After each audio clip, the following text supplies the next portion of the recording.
Hello friends, आज हम solid state class 12 chapter 1 solid state को यहाँ पर डिस्कस करेंगे। ठीक है, यहाँ पे इसके सारे एस्पेक्ट, सारे पॉइंट्स इंपॉर्टेंट और नीट जे लेवल की जो सारी चीज़ें आपके सिलेबस में कवर होता है उसको मैं सारी चीज़ों को यहाँ पे एक्सप्लेन करूँगा बहुत अच्छे से। आप लोग बस लाइव मेरे साथ बने रहिएगा, आपको सारी चीज़ें समझ में आएंगी। ठीक है, तो हम टॉपिक की शुरुआत करते हैं। नेम है सॉलिड स्टेट। तो पहला, अगर आप इसको पढ़े हो तो आपको ये मालूम होना चाहिए कि आप इसको क्यों पढ़ रहे हो। ठीक है, तो इसका आंसर ये है कि जितने भी चीजें इस अर्थ पे हैं, मोस्ट ऑफ थिंग्स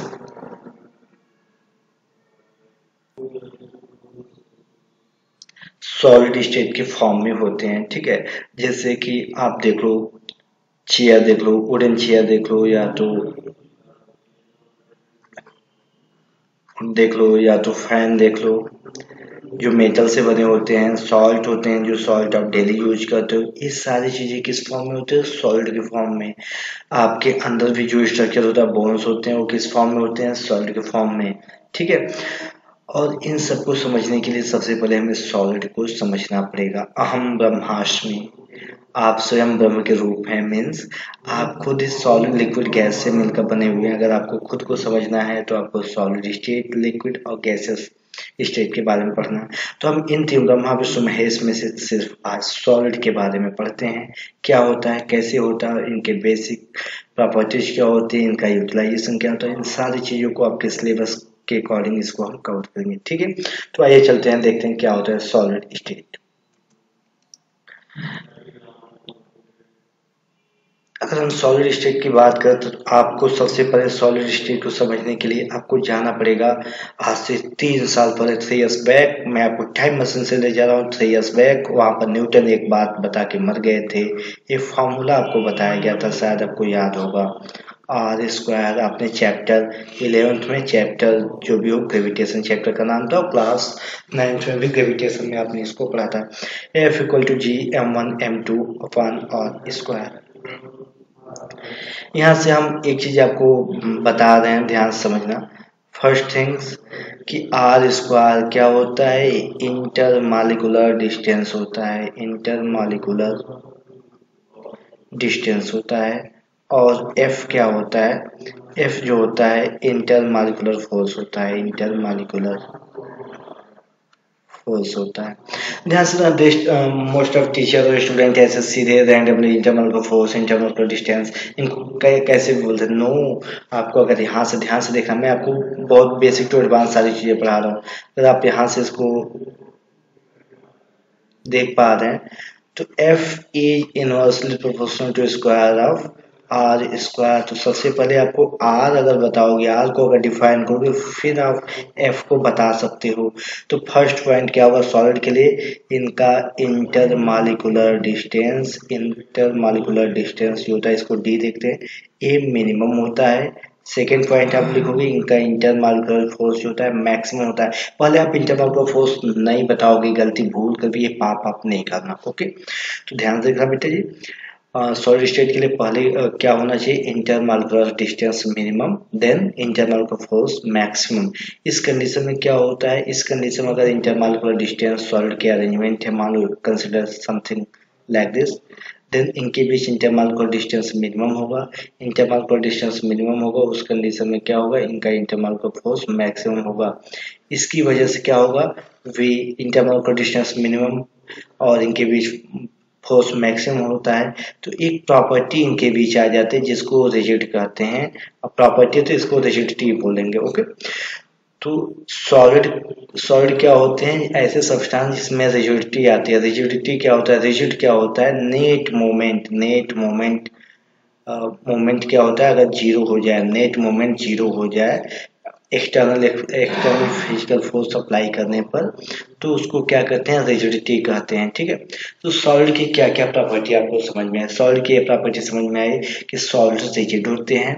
एंड ऐसा क्यों होता है? Why solid are in rigid form?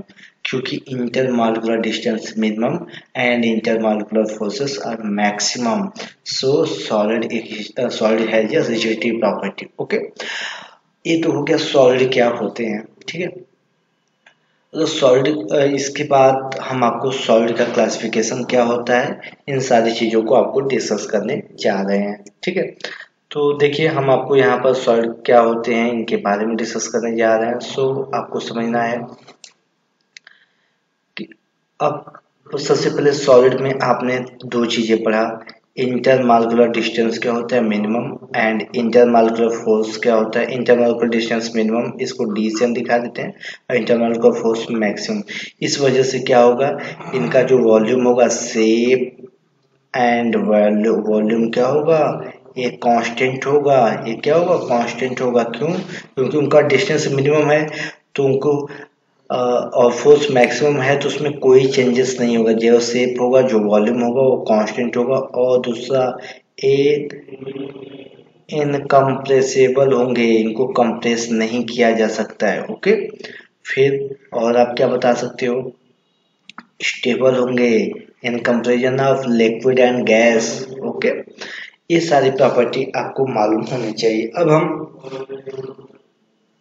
इस बेस पर, अगर हम सॉलिड को अरेंजमेंट के बेस पर क्लासिफिकेशन करें, on the basis of arrangement of particles, या सब या तो कंस्टिट्यूएंट पार्टिकल्स के बेस पर इसको अरेंजमेंट करें, तो इसको दो कैटेगरी में रखा गया है। पहला, crystalline solid, and second, amorphous solid.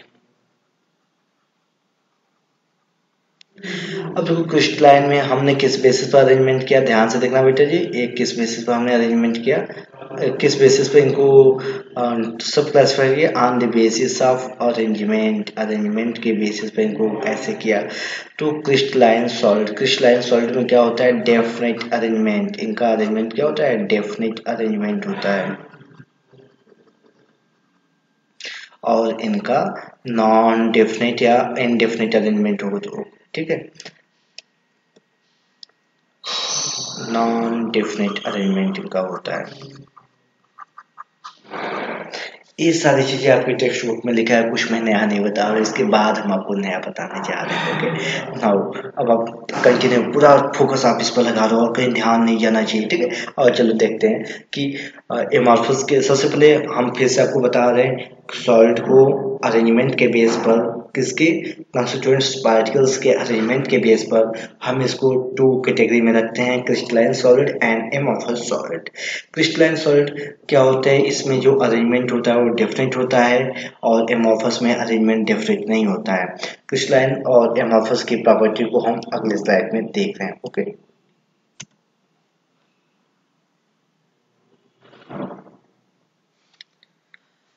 हम यहाँ पर क्रिस्टलाइन और एमॉर्फस, यहाँ पर मैंने लिख दिया क्रिस्टलाइन और एमॉर्फस।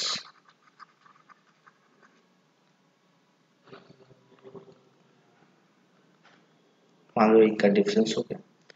फर्स्ट पॉइंट आपने लिखा कि क्रिस्टलाइन का क्या होता है, डेफिनेट अरेंजमेंट होता है, डेफिनेट अरेंजमेंट होता है। ठीक है, इसका क्या होगा, नॉन डेफिनेट और इनडेफिनेट अरेंजमेंट। ओके, इसका जो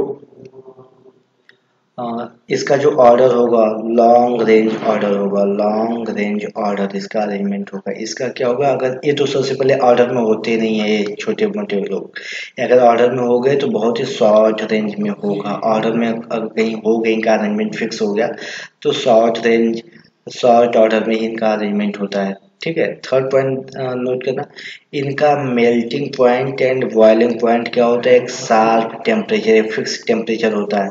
और इसमें ध्यान देना, आपके बुक्स में कुछ ढेर ढेर सारे लोग लिखते हैं इसका melting and boiling point range होता है। नो नो नो, एमॉर्फस का कोई मेल्टिंग बॉइलिंग पॉइंट होता नहीं भाई, इसका ग्लास टेम्परेचर होता है। इसका क्या होता है, ग्लास टेम्परेचर, इसका ग्लास टेम्परेचर होता है। गलती मत करना है बताने का इसका मेल्टिंग पॉइंट होता है, बॉइलिंग पॉइंट होता है, ऐसा करोगे तो बहुत बड़ा पाप हो जाएगा, ऐसी गलती आपको नहीं करना।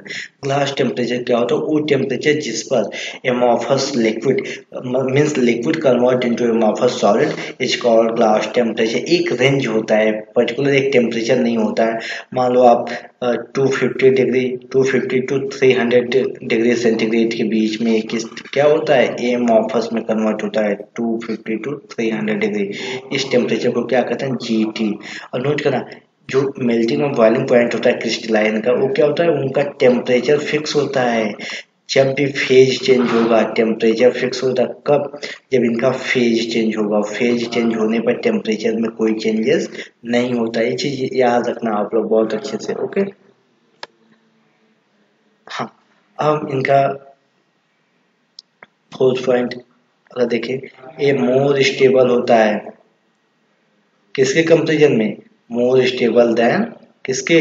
एमॉर्फस के कंपेरिजन में ये क्या होता है? मोर स्टेबल होता है, स्टेबल होता है। और यहाँ फिफ्थ पॉइंट अगर आप देखें, इसको नाइफ से अगर आप कट कर रहे हो, नाइफ से अगर कट कर रहे हो तो कैसा होता है? क्लीन आपको कट मिलता है, स्मूथ कट मिलता है। और इसको अगर कट करोगे तो क्या होगा? ब्रेक हो जाएगा, ब्रेक ब्रेक हो जाएगा कट करने पर। ठीक है, ये इसके पॉइंट हो गए। अब इसके बाद ध्यान देना, मैं कुछ और चीज आपको बताने जा रहा हूँ कि स्टेबिलिटी के बारे में आपको बता दिया। जो क्रिस्टलाइन सॉलिड होते हैं इनको क्या कहा जाता है? ये ट्रू सॉलिड होते हैं, ट्रू सॉलिड होते हैं। और ये क्या होता है? ये क्या होता है? ये स्यूडो सॉलिड कहते हैं, स्यूडो सॉलिड कहते हैं, या इनको कहते हैं super cooled liquid, super cooled liquid बोलते हैं।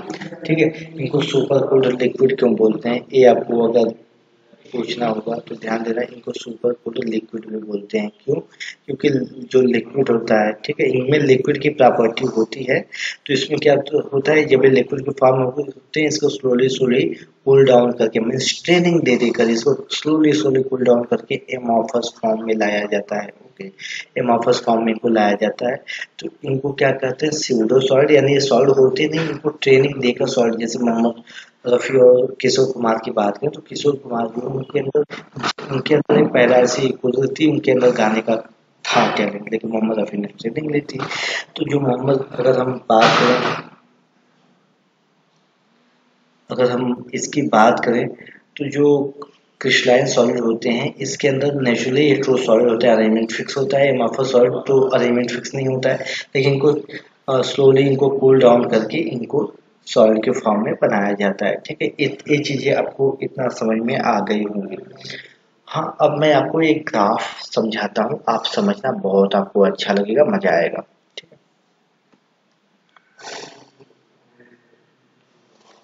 हम यहाँ पे एक ग्राफ यहाँ पर प्लॉट करते हैं।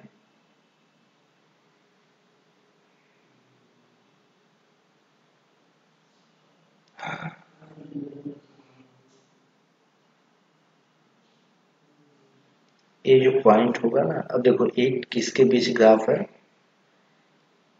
टेम्परेचर, टेम्परेचर एंड टाइम के बीच एक ग्राफ है। ये भी किसके बीच ग्राफ है? टेम्परेचर एंड टाइम के बीच के ग्राफ है। और जो होता है इसको जीटी बोलते हैं। जो ये टेम्परेचर होता है मेल्टिंग पॉइंट, या तो इसका फ्रीजिंग पॉइंट आप बोल सकते हैं। ध्यान से देखो, A B C and D. Point A पर क्या हो रहा है? ये लिक्विड के फॉर्म में है, मीन्स जिसका क्रिस्टलाइजेशन करना है वो लिक्विड के फॉर्म में है। टेम्परेचर नीचे की ओर आ रहा है तो टेम्परेचर क्या हो रहा है? टेम्परेचर डिक्रीज हो, temperature decrease. A to B में क्या हो रहा है? जो लिक्विड के मालिक्यूल्स होते हैं क्लोजर टुगेदर, एक दूसरे के पास आने लगते हैं। एक दूसरे के पास अगर आने लगते हैं तो उस समय क्या होगा? एक दूसरे के पास आने लगते हैं। और जैसे पॉइंट बी पर होते हैं इनके बीच क्रिस्टलाइजेशन का प्रोसेस स्टार्ट हो जाता है। Crystallization started at point B. तो बी को आप बी का जो टेम्परेचर होगा वो मेल्टिंग पॉइंट और फ्रीजिंग पॉइंट के इक्वली होगा। ठीक है, अब ध्यान से देखना इस बात को। जो पॉइंट बी का टेम्परेचर है,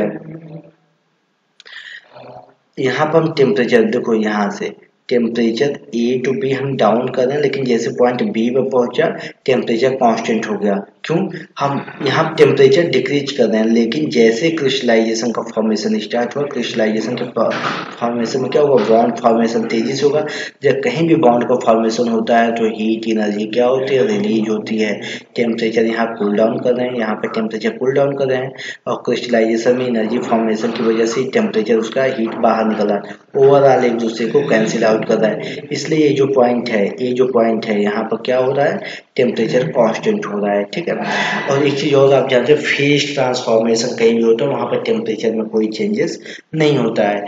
तो point B to C, point B पे क्या होता है, क्रिस्टलाइजेशन स्टार्ट हो जाता है और पॉइंट सी पर क्रिस्टलाइजेशन कंप्लीट हो जाता है। और सी टू डी में क्या होता है, यहाँ पर रिजिडिटी होती है, रिजिडिटी का फॉर्मेशन होता है। ओके, ये इसका ग्राफ हो गया। एक इसके लिए हो गया क्रिस्टलाइजेशन, क्रिस्टलाइन सॉलिड के लिए हो। एमॉर्फस में क्या होता है, इसका टेम्परेचर रैपिडली इसका डिक्रीज करते हैं, जैसे पॉइंट जी के करीब आता है, जीटी के करीब लास्ट टेम्परेचर, इसका टेम्परेचर फिर slowly slowly slowly slowly decrease करते हैं। और यहाँ पे ये हमारा एमॉर्फस सॉल्ट बनता है। क्या होता है, एमॉर्फस सॉल्ट बनता है। ठीक है, यहाँ पे टेम्परेचर कहीं कांस्टेंट नहीं है, क्योंकि इसमें कोई एक फिक्स्ड बॉन्ड फॉर्मेशन नहीं होता है, बॉन्ड फॉर्मेशन नहीं होता है, इसलिए क्या होता है, टेम्परेचर कहीं पे कांस्टेंट नहीं है। ठीक है, ये आपका ए एमॉर्फस सॉलिड का ग्राफ हो गया।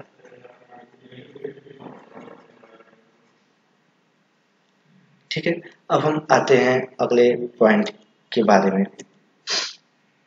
हम यहाँ पर अब समझते हैं कि क्या होता है क्रिस्टलाइन सॉलिड और एमॉर्फस सॉलिड में अब कैसे हमें प्रॉब्लम दिए होते हैं। ध्यान से देखना, हम यहाँ पर क्रिस्टलाइन सॉलिड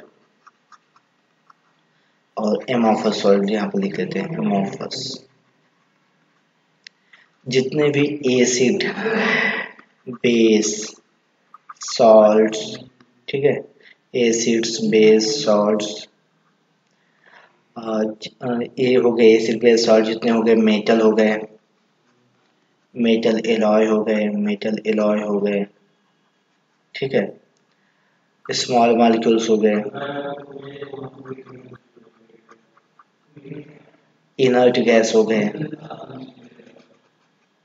ठीक है, ये सब किस फॉर्म में आते हैं, ये सारे चीज किस फॉर्म में आते हैं, क्रिस्टलाइन सॉलिड होते हैं। एमॉर्फस में क्या होते हैं, लिविंग ऑर्गेनिज्म,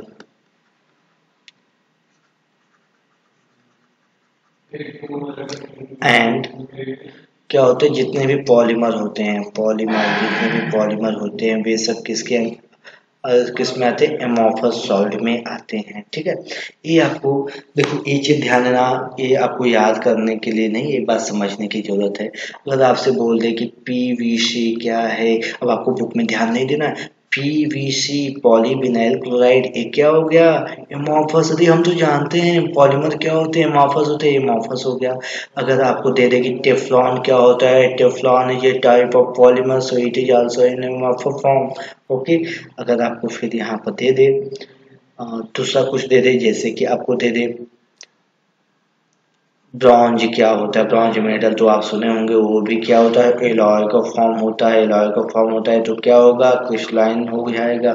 ऐसे आपके टेक्स्ट बुक में जितने प्रॉब्लम दिए होंगे, जैसे सिलिकॉन कार्बाइड, सिलिकॉन कार्बाइड क्या होता है, ये क्रिस्टलाइन के फॉर्मेशन में ये होता है। ठीक है, तो ये सारी चीजें आपको याद होना चाहिए। यहाँ पर मैंने आपको बताया कि क्रिस्टलाइन क्या होते हैं, एमॉर्फस क्या होते हैं, इनका डिफरेंस क्या होता है। ठीक है, ठीक है, अब हम नेक्स्ट वीडियो में इसके आगे का आपको क्लासिफिकेशन ऑफ क्रिस्टलाइन सॉलिड बताएंगे, कैसे होता है, क्या होता है। देखने के लिए आप मिलिए मुझसे नेक्स्ट वीडियो में। Okay, thank you.